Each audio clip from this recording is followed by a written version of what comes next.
તો રાજ્યમાં હાલ કાળઝાળ ગરમી પડી રહી છે।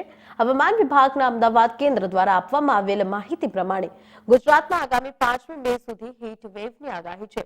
પોરબંદર, ભાવનગર, દીવ, કચ્છ, વલસાડમાં હીટ વેવની આગાહી છે। આ સાથે જ કચ્છ, મોરબી, જામનગર, દ્વારકા, પોરબંદર, જૂનાગઢ, ગીર સોમનાથ, ભાવનગર, આણંદ, ભરૂચ, સુરત, નવસારી, દમણ, વલસાડના દરિયાકાંઠાના વિસ્તારોમાં ઉષ્ણ લહેરની એટલે કે હીટ વેવની ચેતવણી આપવામાં આવી છે।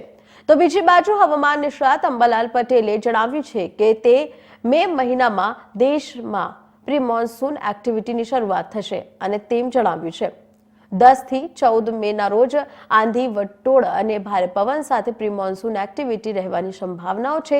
અંબાલાલ પટેલે ગુજરાતમાં ગરમીનું પ્રમાણ મે મહિના દરમિયાન વધુ રહેવાની શક્યતાઓ વ્યક્ત કરી છે। ગુજરાતના વિવિધ ભાગોમાં તાપમાનનો પારો 40ને પાર જવાની સંભાવનાઓ તેઓ વ્યક્ત કરી છે। હવામાન નિષ્ણાતે જણાવ્યું છે કે 11 મે પછી બંગાળના ઉપસાગરમાં ચક્રવાતો બનશે અને અરબ સાગરમાં હલચલ જોવા મળશે। મેના એન્ડમાં અને જૂનના પહેલા સપ્તાહમાં અરબ સાગરમાં હલચલ જોવા મળશે।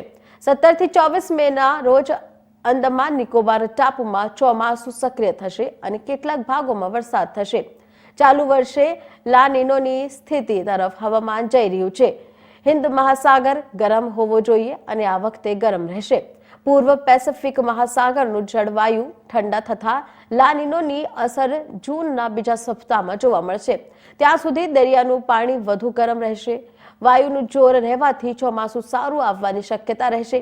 હવામાન નિષ્ણાત પરેશ ગોસ્વામીએ ગુજરાતના હવામાન અંગે જણાવ્યું છે કે મે મહિનાના પહેલા અઠવાડિયામાં તાપમાન સામાન્ય કરતાં 2.7 ડિગ્રી ઊંચું જોવા મળે તેવી શક્યતાઓ છે। મે મહિનામાં 3 થી 4 તારીખ દરમિયાન તાપમાન વધુ ઊંચું જોવાની શક્યતાઓ છે। તો આ તારીખો દરમિયાન પવનની ગતિમાં ઘટાડો થશે। પવનની ગતિ ઘટીને 11 થી 13 કિલોમીટર પ્રતિ કલાક જોવા મળે તેવી શક્યતાઓ છે, જેને કારણે ઉકળાટ અને ગરમી ખાસ કરીને રાત્રિ દરમિયાન વધવાની શક્યતાઓ છે। 4 તારીખ સુધી તાપમાન સરેરાશ 41 થી 44 ડિગ્રી રહેવાની શક્યતાઓ છે।